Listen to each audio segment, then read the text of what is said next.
history. It's the place where we launched our American independence. The state of Pennsylvania is very special to me for lots of reasons, especially from a couple of months ago, remember? Pennsylvania cannot be won. Remember?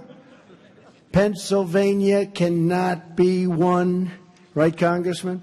There is no path to victory for Trump in Pennsylvania, except we won. Now, it has been a long time since you guys did this, but it was just a great victory. It was a great evening. It was a great evening, I will tell you, but it sort of started in Pennsylvania. They all said that Pennsylvania was the bride that got away, that it was the state that everybody from the Republican Party that ran in Pennsylvania for 38 years thought they won, except they never won.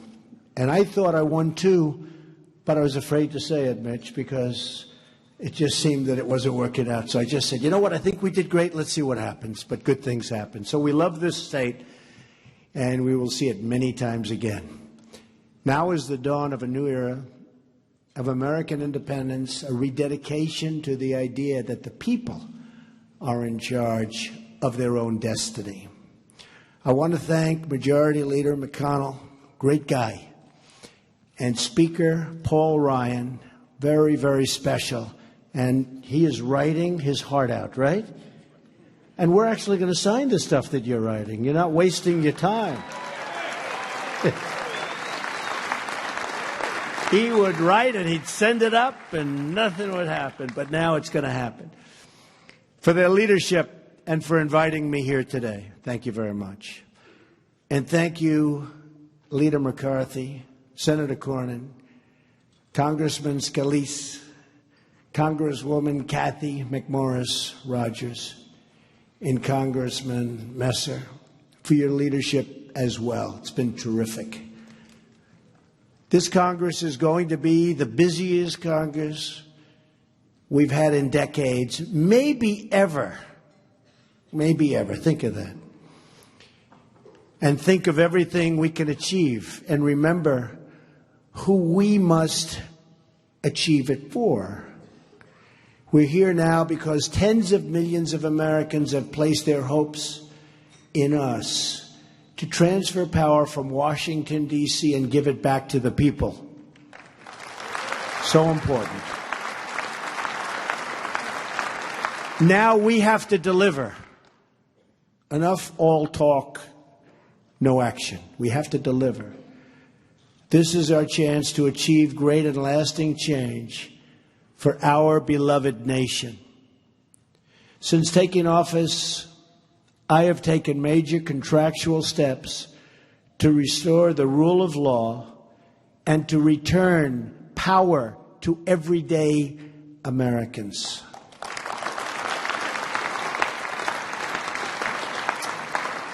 And even though it's only a few days, we've done it in record numbers. We've issued executive orders to build the Keystone and Dakota pipelines.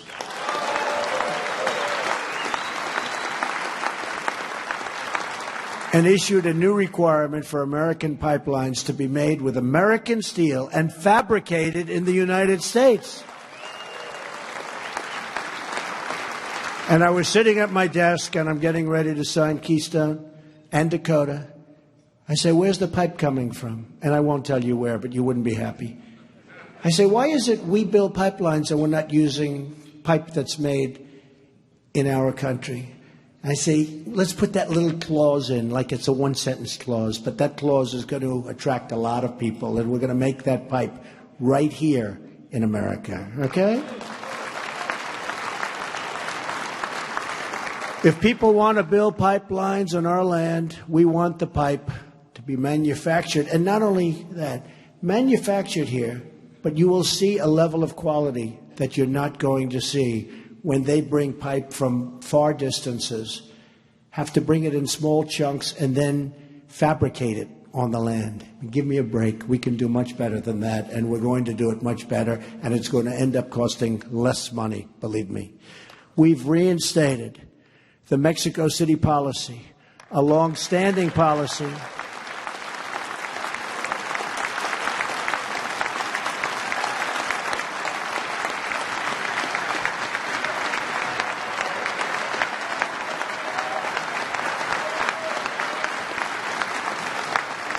Isn't that nice? And by the way, on Friday, a lot of people are going to be showing up to Washington, right, Mike? A lot of people. You know, the press never gives them the credit that they deserve. They'll have 300, 400, 500, 600,000 people. You won't even read about it. When other people show up, you read big time about it, right? So it's not fair, but nothing fair about the media. Nothing. A long-standing policy to ensure taxpayer dollars do not fund abortion services overseas. We've issued executive orders to remove wasteful regulations that slow down commerce and delay infrastructure, which we desperately need. The very beginning of a massive effort to reduce the crushing regulations on our economy, and we are going to reduce regulations big time. We've also withdrawn from the Trans-Pacific Partnership, paving the way for new one-on-one trade deals that protect and defend the American worker. And believe me, we're going to have a lot of trade deals. Mitch, don't worry about it. Just give me a little time. But there'll be one-on-one. There won't be a whole big mash pot. There'll be one-on-one deals.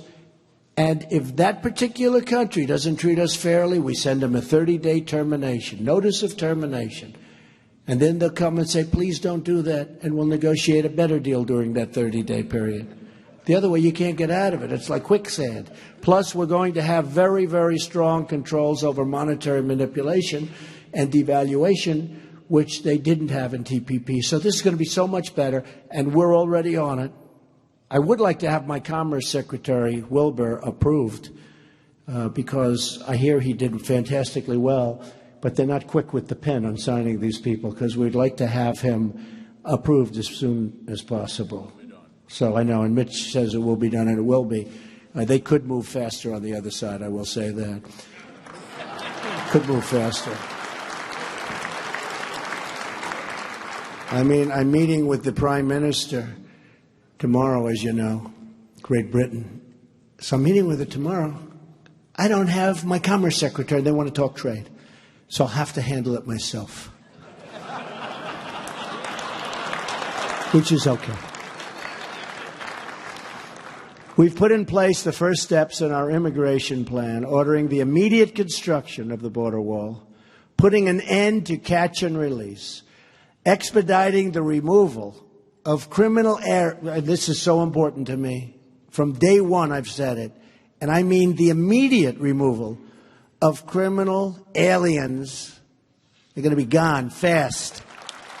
And finally, at long last, cracking down on sanctuary cities.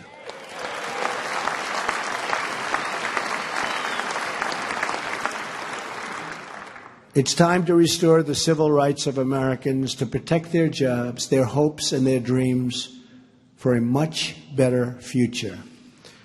Congress passed these laws to serve our citizens, and it's about time those laws were properly enforced. They're not enforced.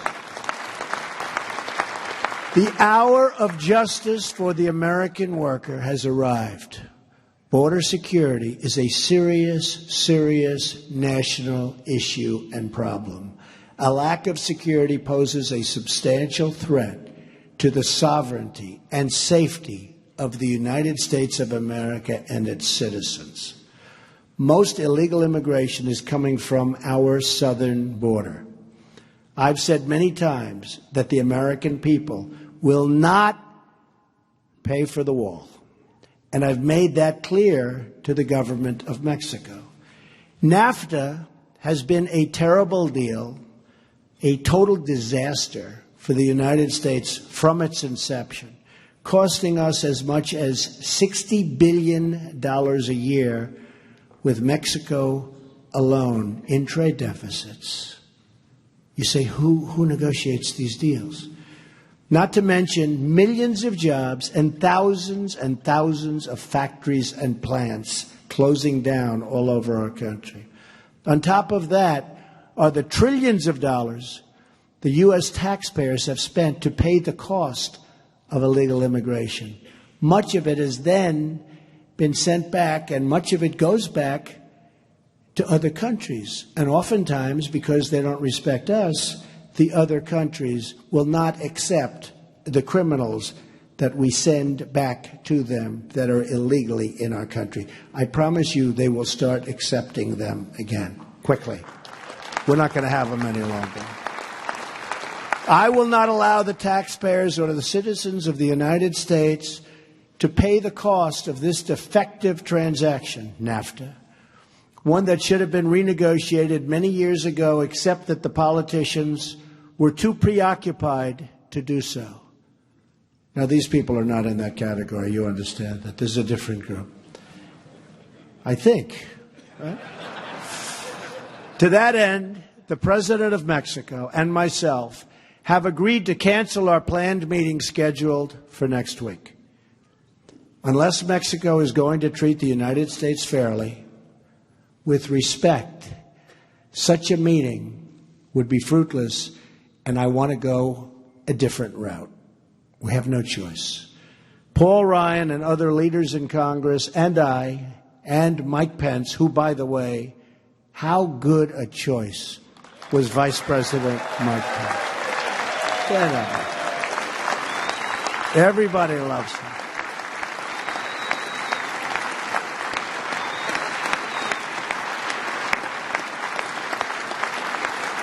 In fact, anytime I got myself into a jam early, I haven't been doing this stuff too long, right? But anytime I got myself into a jam, oftentimes they'd say on television, yeah, but look, he picked Mike Pence. So he's got to have something going, right? So Mike really helped me a lot. Well, we're working on a tax reform bill that will reduce our trade deficits, increase American exports, and will generate revenue from Mexico that will pay for the wall if we decide to go that route. It is time that the American people had a president fighting as hard for its citizens as other countries do for theirs. And that's exactly what I am going to do for you. Believe me. Thank you. Thank you. It's time that somebody fought for our country and didn't let anyone take advantage of us anymore. The world has taken advantage of us for many years. Not going to happen anymore. We will have an ambitious legislative agenda as well. Our legislative work starts with repealing and replacing Obamacare and saving families from the catastrophic rise in premiums and debilitating loss of choice and just about everything else. And remember this for this room in particular. Obamacare is a disaster. The Democrats are up and they're saying, oh, they're putting up signs like it's wonderful. It's a disaster. I actually talked with Paul and the group about just doing nothing for 2 years, and the Dems would come begging to do something because 17 is going to be catastrophic price increases. Your deductibles are through the roof. You can't use it. You can't use it. And they would come to us, except we have one problem. We have to take care of the American people immediately. So we can't wait. But every time they tell you about Obamacare, we're taking them out of a big jam. Big jam. We're putting ourselves at risk to a certain extent because we're taking it off their platter. But I think, Congressman, we have no choice. I think we have no choice. We have to get it going. I'm serious. If we waited 2 years, it's going to explode like you've never seen an explosion. Nobody's going to be able to afford it. It's a disaster. And that's politically what we should do, but we don't want to do that. We want to get something done and get it done right. And by the way, Tom Price is going to do a phenomenal job. I don't know if he's here, but he's going to do a phenomenal job. On my first day in office, I signed an executive order to roll back the burdens of Obamacare and pave the way for real reform, like health savings accounts that empower individuals to choose the customized plan that is truly right for them. and have so many choices. Tom Price will soon be leading Health and Human Services. He is a true advocate for patients. He's going to do a phenomenal job. We have no doubt about that. He joins an all-star roster that includes many of your colleagues, Ryan Zinke, Mick Mulvaney. These guys have had a pretty tough time in Congress, too, but they in the Senate, but actually came out very well. Mike Pompeo. Is Mike here? Mike? Mike Pompeo, phenomenal guy. And Jeff Sessions. Jeff is a fine person. Jeff was one of my earliest endorsers and never endorsed a presidential candidate before, and he was one of my earliest endorsers, respected by everybody, and did unbelievably in front of committee. Unbelievable. In addition to fixing our health care, we're going to pursue new trade deals that create higher wages and more opportunities for American workers, bringing back those magnificent words, made in the USA. We used to have that. We don't have it anymore. It's going to be America first again. We will create millions of new, good-paying jobs by removing the economic burdens that cripple our ability to compete. At the center of that agenda is bold tax reform that massively lowers taxes for our middle class and for all American businesses. We will also pursue financial reform that will help striving Americans get the credit they need to realize their dreams. Republicans have always been the party of American industry and the American worker. We must embrace that heritage, rebuilding this country with American goods and American labor. And we've started, believe me, over the last couple of months. I don't know, I'd like to say I did about as much as anybody or more in terms of getting industry to start coming back to our country before I took office. But we have a lot of great news with Ford and General Motors and Fiat Chrysler and so many others. We have a lot of great news. Lockheed is adding a lot of different people, a lot of additional people. Boeing.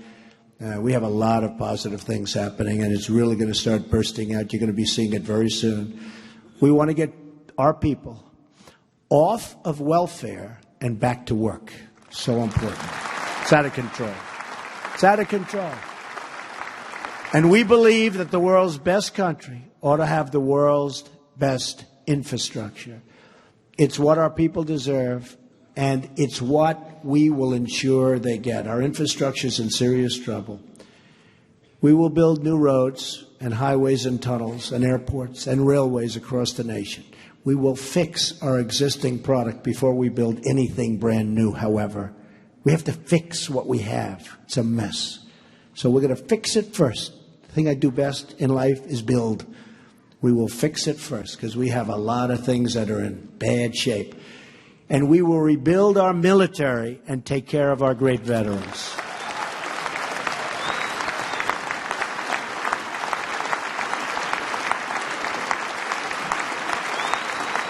Thank you. And we're working hard with the veterans. We're going to do something very special with the veterans. It's time. At the same time, we will unleash the full power of American energy, ending the job-killing restrictions on shale, oil, natural gas, and clean, beautiful coal. And we're going to put our coal miners back to work.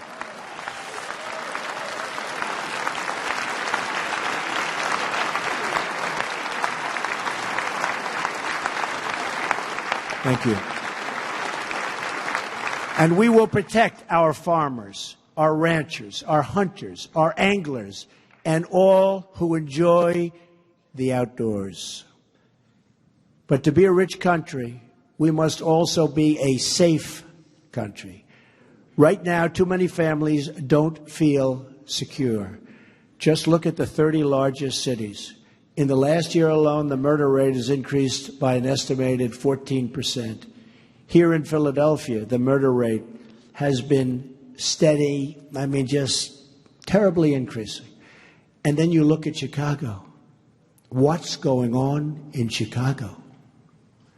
I said the other day, what the hell is going on? Democrats. A lot of truth to it.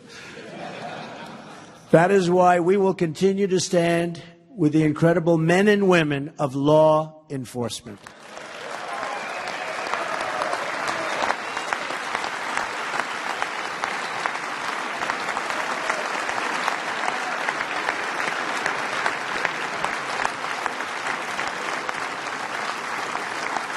Yesterday, I had the honor of swearing in General John Kelly as our Secretary of Homeland Security. It's going to be amazing. Tomorrow, I will swear in General James Mattis as our new Secretary of Defense. These men have devoted their lives to defending America, and now I look forward to working with them, along with our great new head of the CSA. You know, we have so many different people that we are putting in office. I think it's the group of all-stars like really nobody has seen before, right? Where is Pompeo? Where the hell is he? Did he ever come here? Oh, he's working? He's going to be another one of the big stars. I have to mention him every single time. He's going to be great. One of you.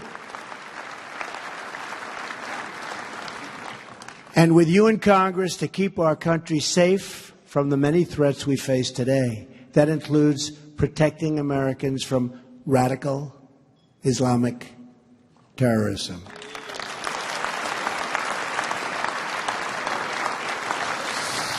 We also need to keep the ballot box safe from illegal voting. And believe me, you take a look at what's registering, folks. They like to say, oh, Trump, Trump, Trump. Take a look at what's registering.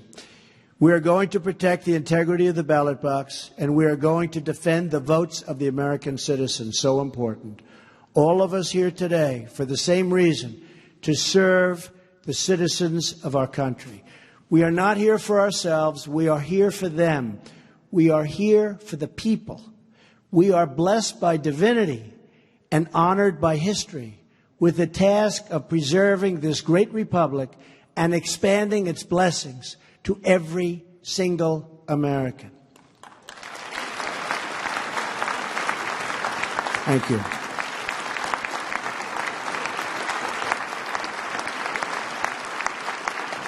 Thank you. All of us are joined in this effort. All of us are bound by duty and bound by God to give our full devotion to this country and its people. That obligation forms the moral foundation of our agenda. That agenda includes a lean, efficient government, appointing Supreme Court justices, so important, who will uphold and defend our Constitution, reducing taxation and regulation, fair trade that creates a level playing field as opposed to what we have right now, and fostering respect for our country and its flag. We are now only at the beginning of this incredible journey together. I am honored to be your partner in this amazing quest. I am privileged to stand with you, shoulder to shoulder, as we work every single day to make America great again. Thank you, God bless you, and God bless America. It's a great honor to be here. Thank you very much. Thank you.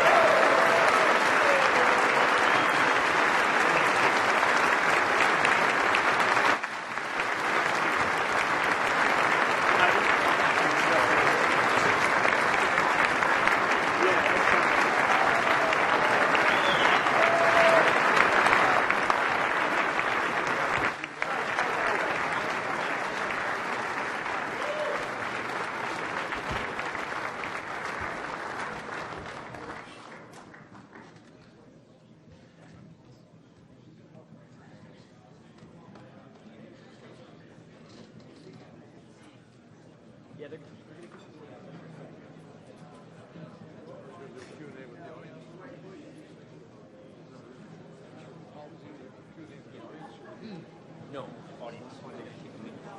That's my understanding.